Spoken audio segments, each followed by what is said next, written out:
Welcome back into the channel here, and it's a big series. So we thought, hey, why don't we find someone that has ties to not only the Los Angeles Dodgers, but to the Baltimore Orioles, a friend of the show, a friend of the program, Jerry Hairston Jr. Jerry, first off, how we doing? Happy Tuesday, right? I'm not losing my mind yet.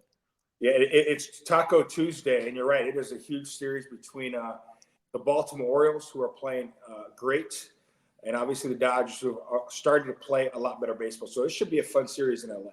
Yeah, are they doing Taco Tuesday at the Yard tonight then out there in We LA? are Taco Tuesday at the Oh, Yard. Obviously, before the games, little Taco Tuesday, and a little tequila as well.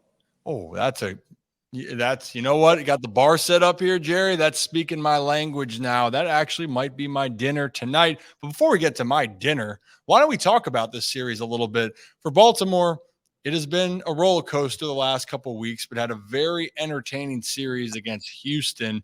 The Dodgers, they've had their forms of injuries, but they seem to be a team that could be building momentum.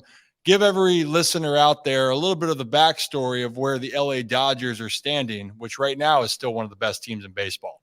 Yeah, the Dodgers have played really good baseball despite all the injuries they've had. Now, every team goes through injuries, but I think the Dodgers have really been hit with the injury bug as far as their superstar players. We lost Mookie Betts for about 2 months. Max Muncy missed nearly 3 months. We got those two guys back. Those guys are a huge impact, especially on the offensive end with Max Muncy. And on both sides of the ball with Mookie Betts, elite defender wherever you put him. He's now playing right field. In my opinion, he's the best defensive right fielder my eyes have seen. I've never seen Roberto Clemente, but Mookie Betts is as good as it gets. And to put him in the lineup with Shohei Ohtani, Freddie Freeman, and guys like Gavin Lux, who's really had a great second half of the season, the Dodgers are starting to get whole on the offensive side. They acquired Jack Flaherty at the deadline, who was a really good pitcher. He says he has not pitched up to his standards, but he's been solid for us. So hopefully he catches fire. At least that's what he says, down the stretch. We've lost Glass now. Hopefully we get him back in the next 10 days, 2 weeks. Yamamoto has been gone for a long time as well. So Dodgers are banged up. But they're still playing good baseball. Manager Dave Roberts, done an incredible job as well. In my opinion, is the NL Manager of the Year. With all of the injuries, the Dodgers still have the best record in the National League. And I think that's the impressive part. And also, Jerry, here's the thing. The reality is guys have injuries, but let me ask you a question. Do people around baseball truly care if a team's injured? Right? They don't care. Nobody cares. And I kind of said that a little bit. Every team goes through injuries. That's just the nature of the beast. So nobody's going to feel sorry for the Dodgers. The Dodger players know that. The Dodger front office knows that. But listen, you got to go out there, put your best foot forward. And this stretch, the next month or so, it's going to be a test for the Dodgers. Obviously Baltimore's coming into town. They are a very talented group. Obviously Gunnar Henderson is having an MVP type season. Anxious to see Santander, who's that switch hitter who's having a historic year with the bat in his walk year. So we know the Orioles are deep, especially in the offensive side. They catch the ball and got pretty good pitching as well. So the Dodgers need to play really good baseball in order to win this series. For sure. And I mean, there's a lot of things with this Orioles lineup, and Santander, Tony Taters has been one of the most underrated outfielders for Baltimore, had the big grand slam on Friday night that kind of brought some energy back to not only the team, but to the fan base. And yeah, just like you've mentioned, injuries have piled up. The Orioles have had a ton, both in the starting rotation, bullpen is taxed. But I want to talk about a name. You mentioned him just a little bit ago, and that's Jack Flaherty, because the Orioles traded for Jack last year, and it didn't necessarily go to plan. And I'm looking at it. When you said Jack doesn't feel like he's pitching up to standard, I mean, Jerry, he's got a 3 ERA on the season. His worst outing over the last month and a half is 4 earned runs, which he had on August 9th. So it's interesting to see. And this is a guy, I broke him down, and he made some adjustments from 23 to 24. But it looks like a guy that is very confident. And I'm sure, and maybe you can give this perspective, do you have a little bit more juice when you face a former team to try to prove that, hey, things are going in the right direction, and I want to make it certain that, I could have been still where you were hoping I would be in Baltimore? Yeah, I played for 9 different teams, so I had a lot of juice on other ballparks. But Jack Flaherty's a pro's pro. I got a chance to get to know him a little bit, especially now that he's been traded over to the Dodgers. He's a guy that loves to compete. He likes the big stage.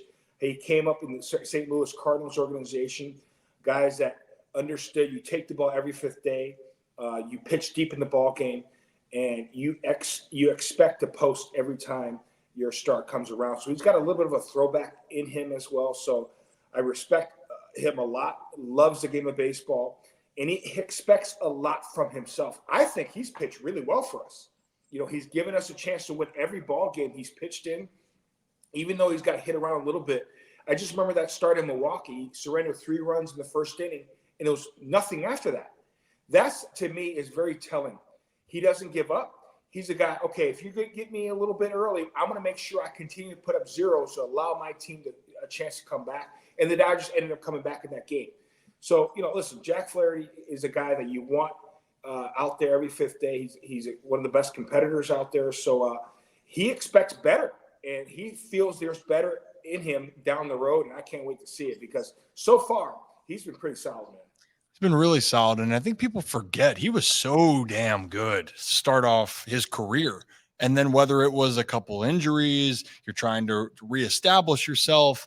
And then last year when he's traded over to Baltimore, the perception in Baltimore, Jerry, was, oh, well, he doesn't like being an Oriole. And I said, that's a bunch of bull. Because I talked to the guys, they like Jack. They said it was an adjustment for him. And when you go through personal things, as you know, you're trying to find yourself. And also you're trying to make adjustments on the mound. And I'll tell you what, he's made the adjustments. And if I'm not mistaken right now, I think if Jack Flaherty was still an Oriole, Zach, who's behind the scenes right now, I think Jack would have the best ERA for any Orioles starting pitcher, to give context there. So I'm excited about that matchup. I hope the best for him. Maybe not too much tonight against Baltimore. But let's talk about the offensive side. You mentioned how great Mookie Betts is. No doubt about it.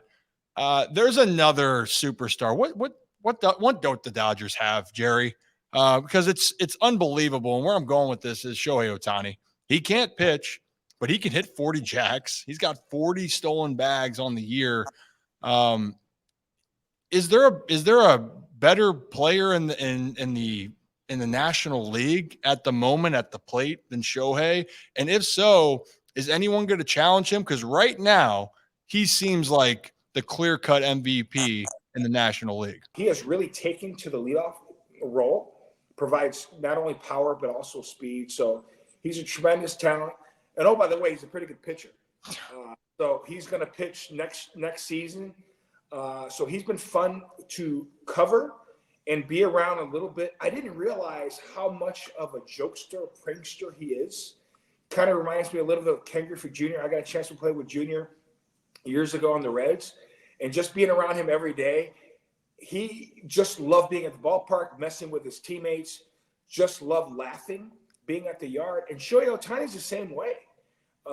He's a big kid, loves being a part of this Dodger team, Dodger family, and it shows on the field. So I expect him to win the MVP again. First time, obviously, in the National League.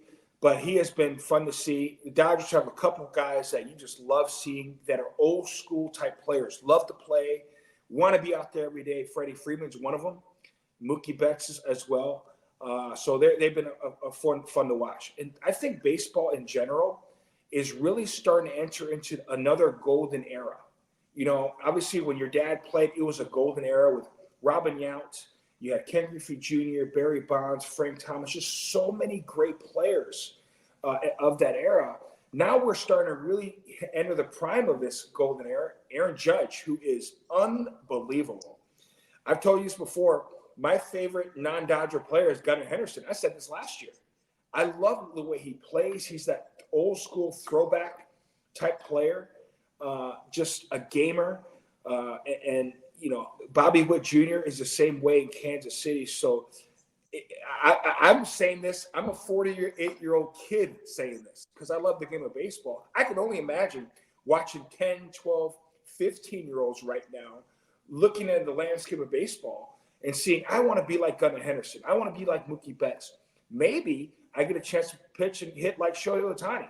Maybe I get to grow up to be 6'12", like Aaron Judge, hit 50 home runs, maybe more. So I mean, this is the golden era of baseball. Another one, and it's just great for the game. So many talented players around the game of baseball right now.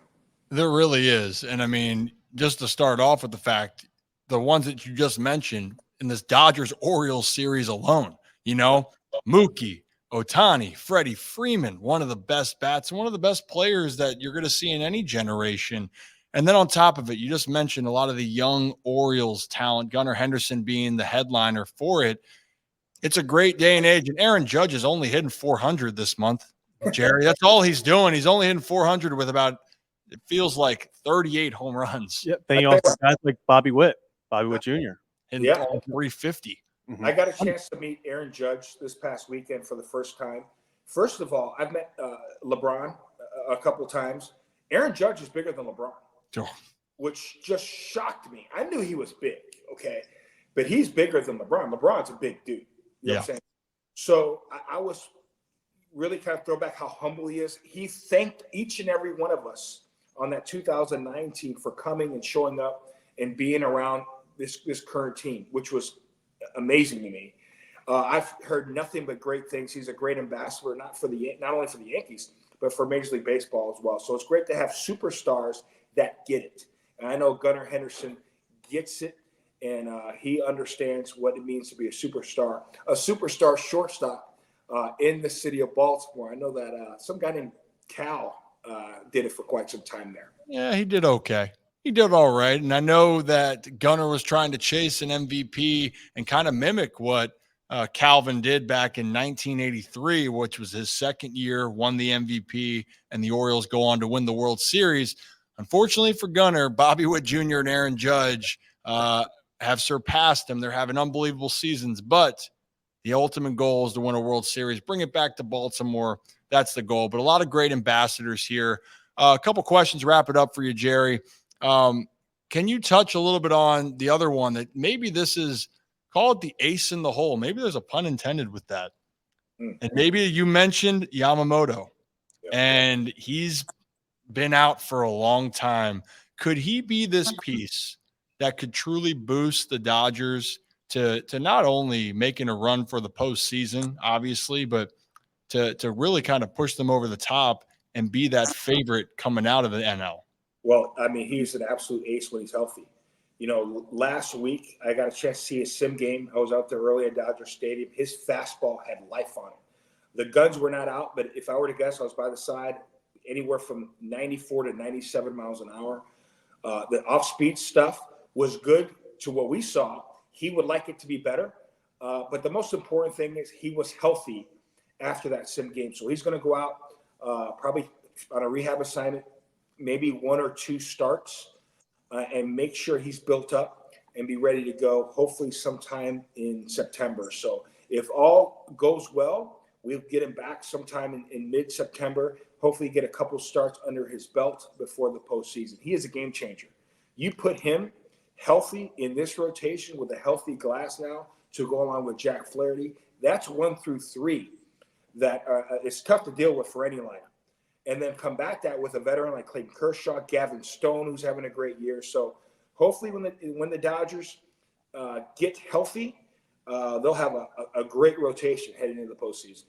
I mean, right there, that 1 through 3 could be daunting, could be scary, to say the least of it. But you got to get there first. And the last thing I want to ask you from your player perspective, because at the end of the day, you don't know what's going to happen in the postseason. Saw last year, Arizona got hot. Right time, right place. Same with Texas. Not a great road team. Won 11 in a row to go win the World Series. From your perspective, because right now there's a lot of teams that are trying to find it. Orioles being one, the Phillies another. Very talented teams. Can you just touch on that real quickly, what that's like as a player to try to get through this as a team and understand that, these rough patches, it is possible to get through, but it's not going to be sunshines and roses getting through it, but it's all part of that process. Well, I've been retired now for 11 years. I've been covering Dodger baseball this entire time. And I go back and look at, I got a chance to play in some few postseasons. Been on some pretty good teams. Won it in 2009 with the Yankees. Listen, I now can see with the eyes now looking and also playing where 162 is a boxing match. Obviously, you score, you hit, and you make sure you get enough points to win the match if you don't knock this guy out. It's 15 rounds, old school. You got to make sure you score, and hopefully on the card, you are able to win if you don't knock that guy out. Once you get to the postseason, it's a street fight. If nobody cares what's happening in the ring, okay, nobody cares about points. It's an all-out street fight because it's a short fight, whether it's a 5-game series or if you're in the wild card, maybe that 1 game or 3 games, right? And then you get to the NLCS, ALCS World Series, 7 games. It's still a street fight.